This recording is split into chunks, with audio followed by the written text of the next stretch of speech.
sorry about this delay. This is a session on recreating a university immersion program. So probably for some of you, this is not very familiar. And I wanted to bring this kind of presentation simply because it might be new. And for us, language teachers, it's really good to diversify our experience and our practice. And this is the reason why I thought, okay, this would work. My name is Gonzalo Isidro Bruno, o Ko'u Inoa Gonzalo. That's my name when you say your name in Hawaiian. Ku Ni Nyeru, that's a mystic, because that's my heritage. And I am the International Programs Coordinator at the University of Hawaii, at the College of Outreach College, at the Outreach College. It's a picture of the place. So this is an aerial view of the campus. And so you can see it's surrounded by some mountains. On the other side, where you cannot see, it's the ocean, because this is an island, and we're in the middle of the Pacific. The island's name is Oahu. Okay? I don't know if you could mind closing the doors. I just sort of feel interrupted. Thank you. Okay, so this is, I just wanted to say something very important, and this is something that maybe some of you are familiar or not. Cultural appropriation. I am not a person of Hawaiian descent. However, in Hawaii, whenever you start a session like this, you would start by reciting some wisdom, some words of wisdom. And in this case is Lave ika mae kalea ku o ono ono. And this is the translation. Take wisdom and make it deep. The reason for this is because we want to set this experience in the context of the Hawaiian Islands. So this is an initial question. Is it possible to recreate an immersion experience without traveling to Hawaii? So let me actually just explain the question, because when I say immersion experience, it means that students from different countries go to Hawaii to study English, and in this case, you know, the cultural and the island. But with the pandemic, that was impossible. So how can you do that without going to Hawaii? Is it possible? Yeah, no, maybe. So I would like actually to ask you to talk to your neighbor, whoever's closest to you, and say, okay, yes, no, and if you have a reason why, just tell it, tell it to the other person. Yes, no, and why. So maybe you two can work together and just say, is it possible? So tell me yes, no, or maybe. Okay, so 3 of you, please. Just, is it possible to recreate this immersion experience without traveling to Hawaii?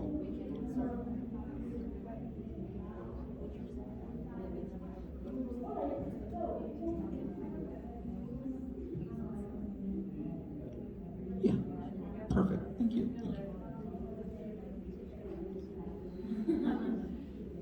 All right. So 10 seconds. All right. Okay. All right. So let's see. So is it possible to recreate an immersion experience? So let's see. Let me ask this group over here. What do you think? Yes or no? Maybe. Or yes, no, maybe. Maybe. How about on this side of these people over here? So yes, no, or maybe. What do you think? Yes, no, or maybe? Partially possible. So partially. Okay, so welcome to the people who just arrived. So let me move on here. So this is what I'm talking about. If you are students from another country coming to visit the Hawaiian Islands and you want to experience university life, like just look at the picture, this is the place. Can you do that online? Can you have a similar experience? So when you said maybe because you're very cautious, you might be English teachers, so you're very cautious, very smart people. You're not committed, whether yes or no. Okay, so, but why? Why do we need to continue with these immersion experiences in the US? Why? Can we just stop them altogether? And the answer actually is no, because many universities around the world give university credit so that students can graduate, can finish their degrees.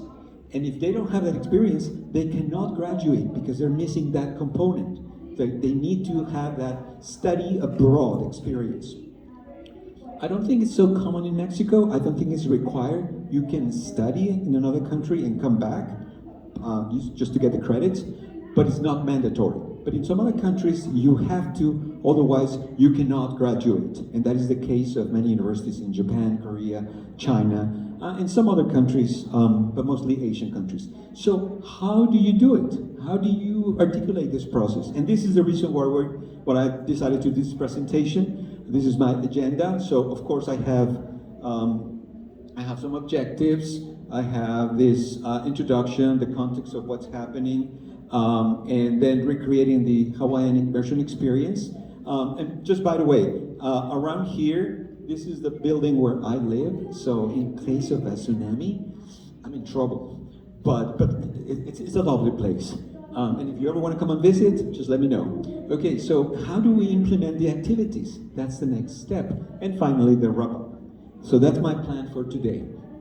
So for my objective, I really would like all of you participants, the attendees, to get a sense of what it is, or what it took to recreate this immersion experience. This fact that you go to another country, you live there for a short period of time, and then you come back and say, wow, that was another country. And using another language, being immersed in another culture, getting to know the people. So that was really important. So that's what I want you to know. My goal is for you to leave this session getting a grasp, a sense of what it took. So how? I will explain some strategies that we used using 5 Hawaiian values that are very important in Hawaiian culture. Also, I'll discuss how we implemented these values into actual classroom practice. And finally, I'm gonna show you or demonstrate how successful it was, or not successful, because that's the danger. Maybe it's a no, it cannot be done, or maybe it's a yes, it can be done, or like some people said, it's a maybe. All right. So the introduction. So back at the start of the year, in the U.S. at least, and I'm sure in Mexico as well, there was this conversation: how are we going to reopen international education? What are we going to do? Because this cannot wait. It needs to continue. And of course, we wanted to do it online and virtual and all these kinds of experiences, but we needed to start doing something. So the realization that no matter what, we need to implement the programs. And in this case, the study abroad immersion programs needed to continue. By the way, in this other publication, Reopening America to International Students, there was an indication that even though many students went to the US and stayed, for, a couple of weeks, or even a semester, or even a year, they still felt left out. They didn't, have the confidence to make friends. Because that's the situation, Maybe you study English at home and then you go to the country and you realize, I cannot talk, or you're frozen. You don't have that emotional stability to, be part of the community, to make friends, which is really important. So this is the indication. So in this one, another report that we saw, as you can see, there are many countries that send students to the US, and Mexico is in the list. It might not be on the top, but it's there. So this was an opportunity for us to rethink. The University of Hawaii wanted to rethink our approach for involving students, and this is actually the reason why I'm here, because I think that, yes, many students from Mexico go to the US to study. Maybe it's scholarships, maybe funding, maybe they have relatives in the US, or maybe they are just moved to the US, they now live in the US, and they have the opportunity to study in an American university. There are loans and scholarships and services. But many of them go to cities like Boston, Chicago, Los Angeles, or somewhere in Texas, where they can, be accepted to university. The number is not small, so that's important. And we thought, okay, this is the chance for the University of Hawaii to make ourselves known, to say, here we are, you can send your students to us. especially if you want to do it virtually initially, and later on, maybe some students might be interested. Okay, so our University of Hawaii is a full university. We have 10 campuses on the different islands, and has all the programs, is accredited, has all the services, it has some specialties, especially like astronomy, geology, marine science. So all of these services are very unique, and of course the location. But this was the status of the situation. You know, the campus was empty, you know, pandemic, and we needed to continue with our program. So we decided to recreate the immersion program. And because we are part of a university, we had to create a curriculum that valued the objectives of the institutional objectives of the university. That is very important. So there are actually, this is something that I wanted to point out. The university wants the classes that we provide to have a sense of a Hawaiian place of learning, a sense of a Hawaiian place of learning, meaning that when you take classes at the University of Hawaii, you have to be connected to the culture, to have somehow be related. And there are some important aspects, such as the students have to know, do, and value certain aspects of education. So this is what I was saying, you know, they have to know, they have to do certain things, they need to value certain things after completing their education on the university level. This is an example of a description of the cognitive and intellectual social aspects that are involved when we provide a service to students from other countries. Okay, so we decided, okay, we're gonna do it. We're gonna have an immersion program online.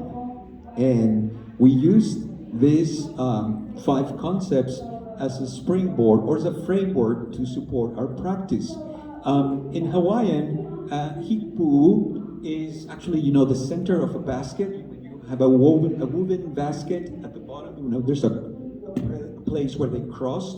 That's the center, so that's a hipu. So we have these 5 concepts, and let me read them to you. Pilina, Holomua, Ho'opili, Kulana Ike, Ku'ike Aloha. So these are Hawaiian values, ancestral values that have been recovered so that whatever the university does is connected to these practices.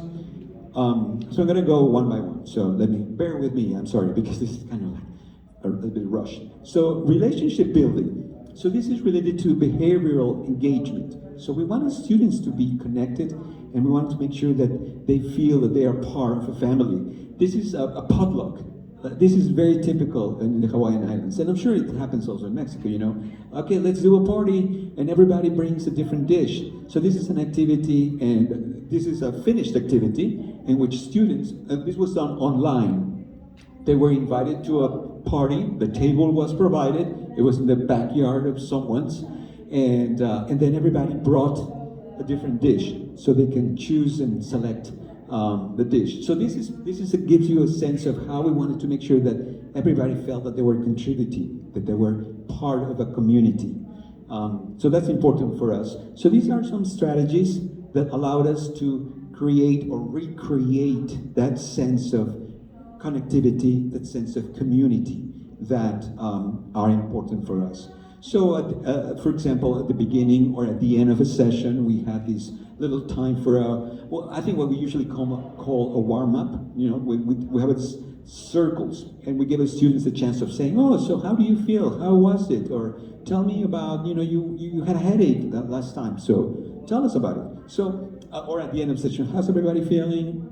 Are you okay? Etc. So of course, we had different activities. And I can make sure that if you want a copy of this, you can ask me, so that you don't have to copy them all if you want. So this is the next value, and this is about the instructor's presence through empathy. So instructors, yes, they are the ones responsible to make sure that the curriculum is completed, and they have the power, they have the authority, but they have to always be empathetic. They always have to feel that the students are there. And sometimes the circumstances are hard, especially during the pandemic. So we need to make sure that the instructors were aware of these circumstances. And this guaranteed the fact that there was a need for emotional engagement. So the students felt that they were part of of this activity, this emotional experience. For example, one activity is that every day an instructor prepare a video telling them, okay, today we're going to do this, don't forget to do your homework, don't forget to do that. So that was a regular activity. Of course, it's extra work, but it really paid off because the students knew, and the video can be done like, in the afternoon so that the next day they are prepared. And this is an additional task that many of the instructors, added. I'm not going to show the video, but this was the idea. Also, we did like a midterm evaluation. This was just done with Google Forms, and we were asking informally. So, how are you doing? How much have you learned? Is there any area that you think needs more work, or is it going too fast? So we did midterm evaluations, and we did, of course, end of the course surveys in which we asked the students, oh, okay, so was it a successful experience? What can you tell us for the future? Would you recommend this course to other people? So that was important. We also got the statistics. So again, we had a number of special activities to make sure that the students felt that we were aware of their needs, that we responded to their needs, that we adapted and adjusted as needed. This is important. So we thought this is what we need to do for our program. Okay, the next one, the Kulanaike. So we wanted to make sure that the students had a voice. There were not just a bunch of people there. No, they had to have a voice. We needed to know their names. We needed to hear their stories. This is very important in Hawaiian culture. You always come with a history behind you. Your siblings, your parents, your relationships, the places where you've been, what you've done. That's who you are. It's not just your face, your superficial image. So this was important because then the students could tell us, talk to us, and would have a voice, and they would also have a choice. That is important because sometimes we do activities and they would say, okay, homework is this. Everybody has to write this. But if you provide choices, similar choices, of course, not completely different choices, then the students can come up with alternatives. And that allows the students to say, okay, well, I'm not very good at this, but I'm much better at doing that. And we definitely established that. This is just an example.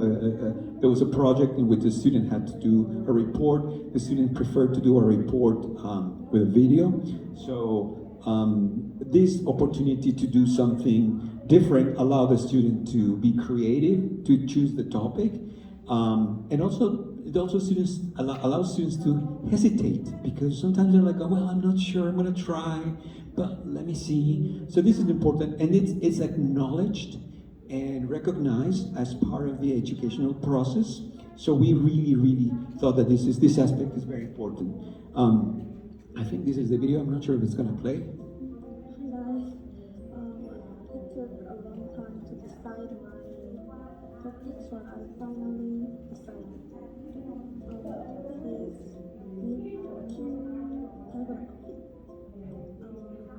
So, I'm sorry, maybe you didn't hear it, but it was basically saying, sorry it took me so long to make a decision on my video. This is what I have to do, this is the topic, and so one of the students who presented this as an alternative activity for their class.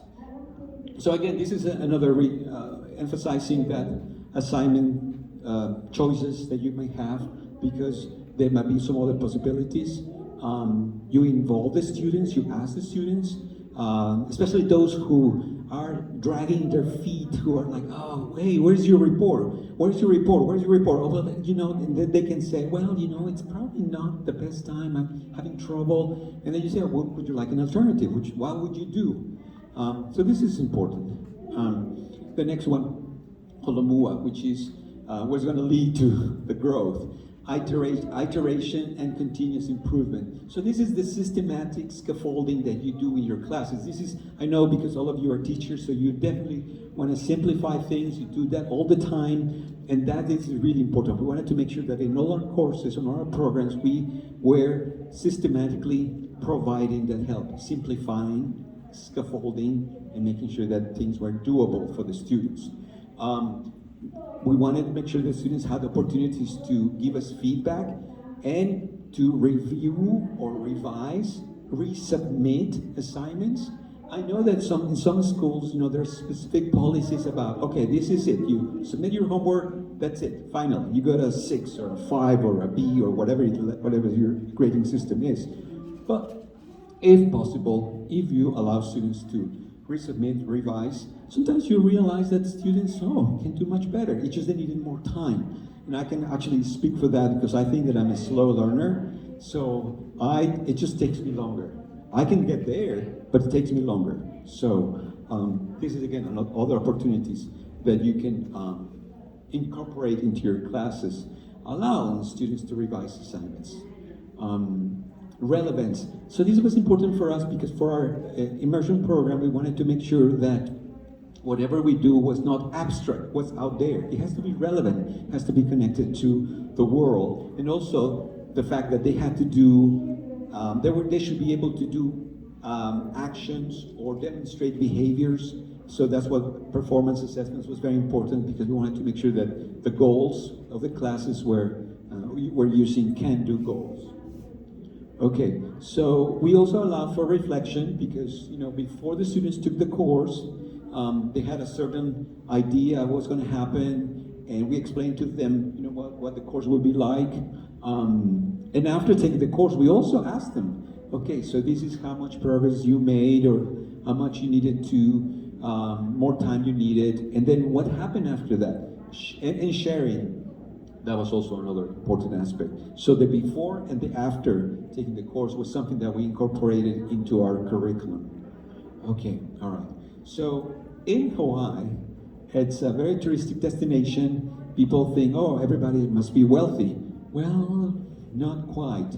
There's crisis, especially during the pandemic, in which people were not able to pay rents, to make rent. So there was some evidence that there was some homelessness, and parks were suddenly full with tents because people didn't have a place to live. Fortunately, the weather is nice. It never freezes, so they can survive outside. But this is something real, and we wanted to make sure that our students who were in another part of the world knew that this was part of being in Hawaii. Because we didn't want them to have the idea that, Honolulu, Hawaii, wonderful place, it's beautiful. But no, it's like any other place in the world. There's poverty, there's people who are in need, they're dispossessed, and that they need some more additional support. And we also wanted to make sure that whenever we did our activities in our program, they got a sense of the specific, let's say, foods or traditions that happen in Hawaii. So we wanted to make sure that I was there. So we wanted to make sure that the students were able to share their experiences and talk about what they thought about homelessness, for example. So we had some classes in which the students felt like, oh wow, I never knew that in Honolulu there would be people living on the streets. Well, that was actually a very good experience because we didn't want our students to one day come and say, oh wow, this is not what you told us it was. But we wanted to be realistic. This is what it is. Talk story. Okay, so wrapping up, these are the 5 values. They were very important. We wanted to consider them for our program, but additionally, and this is something to add to the pot. The University of Hawaii has a very specific list of behaviors that we have to follow. And I say we because I'm a program coordinator, so I have to create the curriculum, some of the behaviors, some of the actions, some of the goals that we have to fulfill. And I don't expect you to read them, but for example, in terms of interaction, we have to describe and make sure that the interaction in the classes, whether it's in face-to-face or virtual, take place. The kind of engagement that happens, academic engagement, is also very important. It's described. It's very detailed. So it's a big challenge. So again, I'm actually giving you a lot of information. Not specific information, but just showing you how much we needed to do to recreate an immersion program. So now I'm kind of saying, no, it cannot be done. How can we do all this? That's hard. And also the university, because we are an accredited university, we needed to make sure that there was interaction and engagement initiated by the instructor, that there was regularly scheduled and frequent, that it was substantive, that has to be about the topic, not about what you did last week and then have a long conversation about something meaningless. No, it has to be academic. And then the students, so the instructors have to make sure that the curriculum has high standards. So this is still adding to the high stakes that we had to complete. In the kind of interactions that we wanted to do, we had to do learner content, learner instructor, learner to learner. So how can you do this? How can you make sure that all these elements are included into an immersion program? Well, that is the big challenge. Again, this is just an example of how the university educational experience has to be connected with these Hawaiian values, and it has to touch on social presence, cognitive presence, and teaching presence. This is what happens with any university course at the University of Hawaii. So it's not only about the courses that I'm describing, but about all of them. Okay, so for the implementation of a short-term immersion program, the ones that I organize for students, I'm going to give you an example. This is the first day of classes when I started the program, and we call it Special English and Culture Program. I am the coordinator, and we had two instructors, and it was 2 weeks long, online, and that's intensive. And the group of students that came were from the University of Tokyo. Oh, and this is the moment when I have to explain to you that there are 2 types of programs that we had. One in which one university, for example here, the University of Hawaii, sent us students, and we had to create the immersion program. When they finished, we tell them who passed, and then the students can get the credit for the university. Or we had other programs in which they were open, so students from Japan, Korea, Mexico, or other countries could join the class. So we had these 2 options. This is one option that I wanted to just show you. Okay, so the University of Tokyo, it's a very prestigious university in Tokyo. They have very high standards, and they are the ones that wanted a course from us. This was difficult. They have a very well-established global program because they have presence in many parts of the world, and in this case, they chose Hawaii. We have been fortunate that they chose our university, so we had to deliver. We had to make sure that we provided the program that they wanted. So again, there were 30 students from the University of Tokyo, and we had two groups, and there were 50-minute classes for 2 weeks. So it was a total of 30 hours. So that's it, 30 hours. So in 30 hours for this program, and actually the number of hours is determined also, let's say, by pricing, because that was the cost of the program. And this is the program that the university said, okay, students, University of Tokyo students, if you take this course, we can give you credit so that you can graduate at the university. But you need to pass, right? So they have to come to class and participate and do all the activities. So I'm gonna do a big jump towards the end. At the end of the program, we gave the students an exit poll. It was an informal poll, just questions. And there were 5 questions. And we asked them live when we were using Zoom. We just presented the questions. And I'm sorry, you cannot read them, so I'm gonna read them to you. Number 1, it says, do you think studying abroad is a valuable experience? And we were happily surprised that at the end of the 2 weeks, the students said, yes, 100% yes. So that was a big thing for us, because we were like, okay, we worked really hard. We wanted to make sure we covered all the regulations and all the needs that the University of Hawaii wanted, and the students' response was this. Question number 2, has this special English and culture program been a good alternative, okay? Since traveling is not possible. It's an alternative, okay? So we got also 100%. Again, that was very rewarding, the experience, this kind of experience.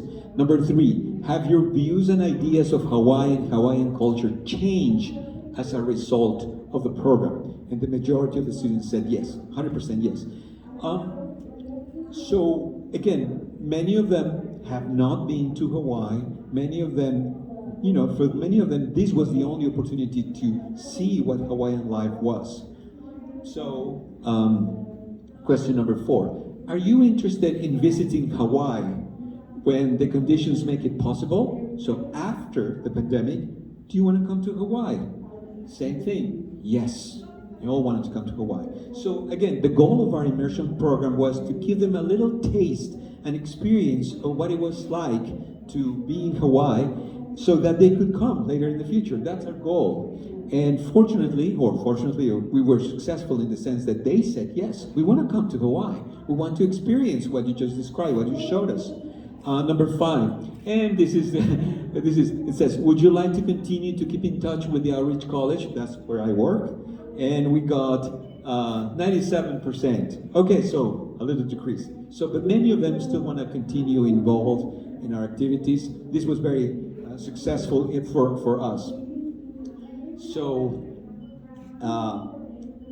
I'm going to tell you the secret to our success.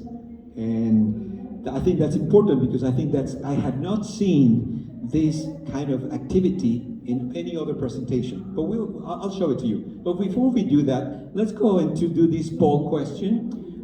It says, do you believe that experiencing local cultures should be part of an online English program? So do you believe that experiencing local cultures should be part of the immersion program? What do you think? So I'm going to ask you, okay, you can do this 3, and then you can do 2, and then you 4, you can talk and decide, is it yes, no, maybe, and why?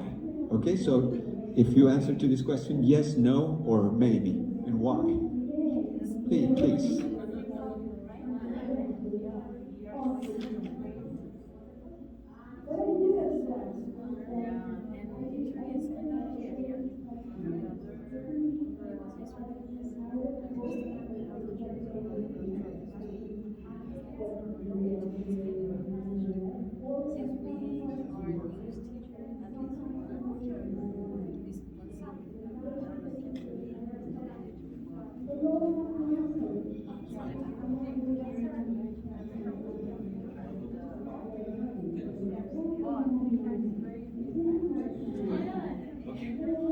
All right, so just because we're running out of time, so what did you guys decide? Yes, no, or maybe?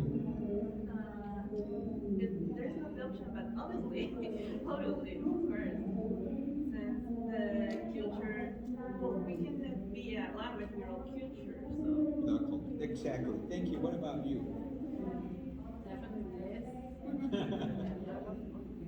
What about you? Okay. All right. So, and remember, in the previous question, you said maybe. So this is important. I have to make sure that we include the cultures. And I'm running out of time. So this is just a layout of the program that we had. It had to be very detailed because of the circumstances. It has the dates. These are the dates when the program happened. This is just one example. This is in Hawaiian time. This is the time in Japan. This is the name of the English. No, this is the English component. This is the interchange component. And this is the culture component, and these are the links to the connection. Because they were sometimes different from the regular Zoom link. So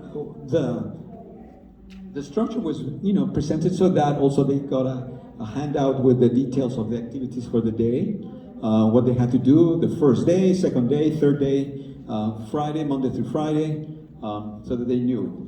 For the English component, we have 2 instructors. These are the pictures. There were multi-level groups. We used differentiated instructions.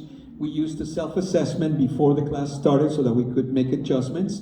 We focused on developing self-motivation and speaking self-confidence. That was really important. That was the focus of our classes. And students kept a diary on Google Drive so we could see what they were saying, what they were experiences. And At the end of the program, at the end of the 2 weeks, the students had to present a project, which usually was a video, a short video, or they could just, speak with their peers.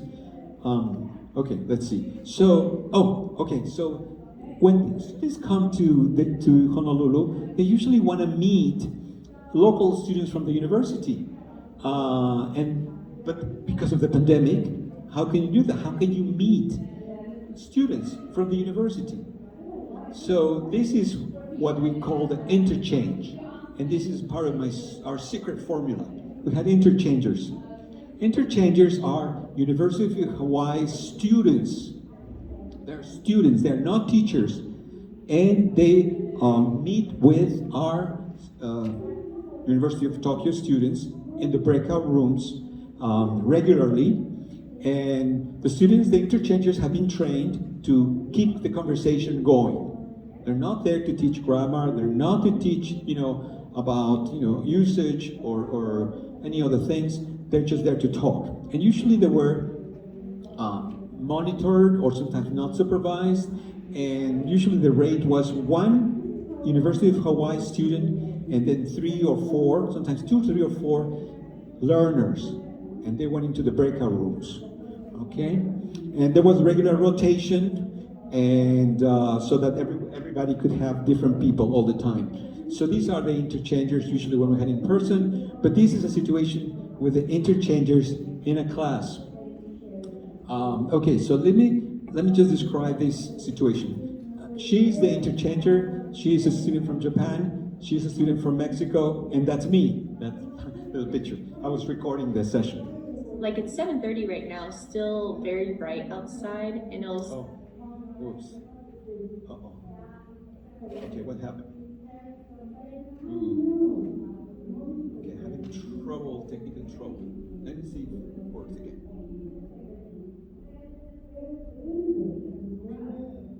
Like it's 7:30 right now, still very bright outside, and it'll stay bright until I think 9 p.m. That's long, and then it gets dark around 10 p.m. So very long day, That was but that's the student. really nice. Really long. You can do Yeah. activities. I think. Yeah, But it must be exhausting. definitely. I want to stay up longer, but I should probably go to bed. But it's too late, and it's too much. But yeah. The first time that I heard about Seattle was when I was a child in a TV program, What? iCarly.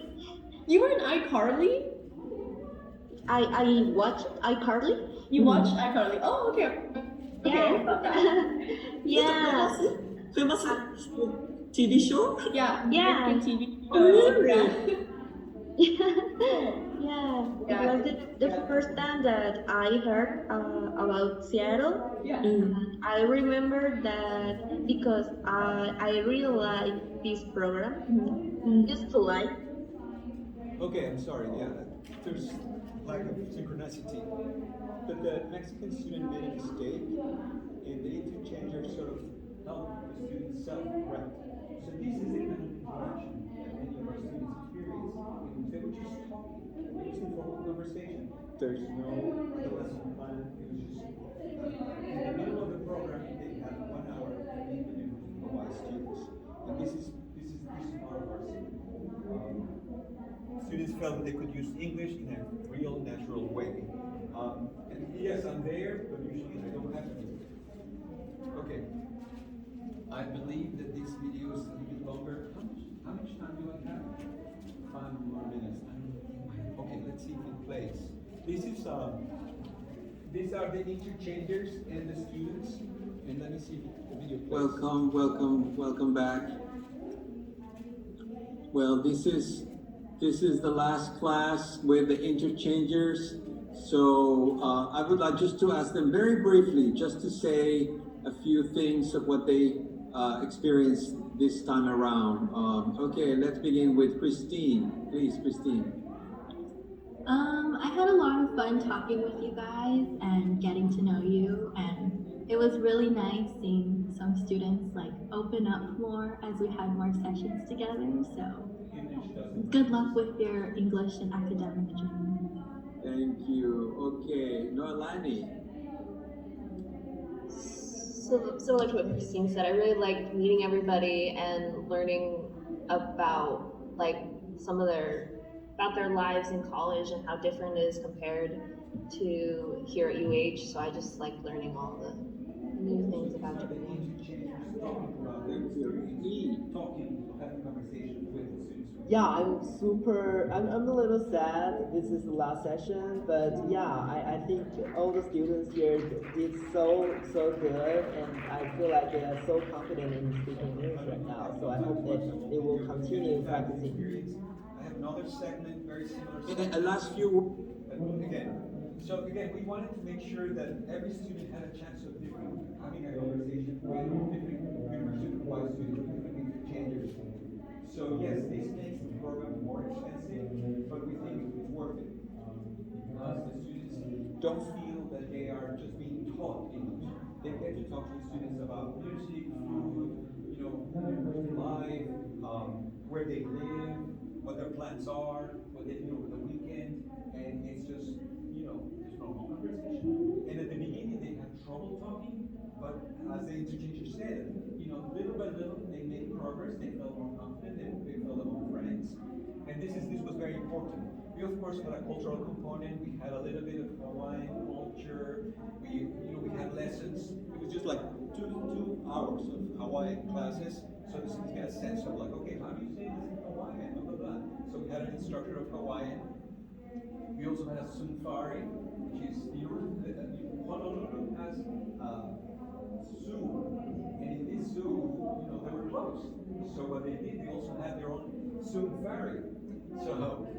So they would have a person who is the presenter, and the students can ask questions about a specific topic, about the animals at the zoo. We also have some virtual visits to, for example, Perth Harbor. Perth Harbor is in Honolulu. It's the site of definitely a tragic place.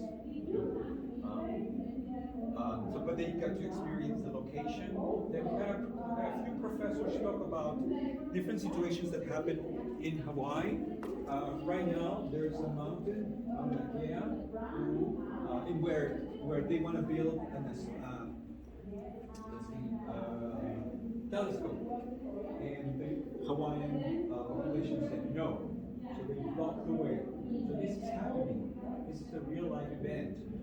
We had a couple of professors talking about the Japanese heritage in Hawaii, and this is an email that they sent us from the University of Hawaii, and it says, I'm going to read it, I'm sure you can see it. Greetings from the University of Tokyo. Hope this email finds you well. We have finished collecting the feedback from our students on the last month's program. On average, satisfaction rate is 4.8 out of 5, which is amazingly high given the fact that the program was held completely online. Yes, it was completely online.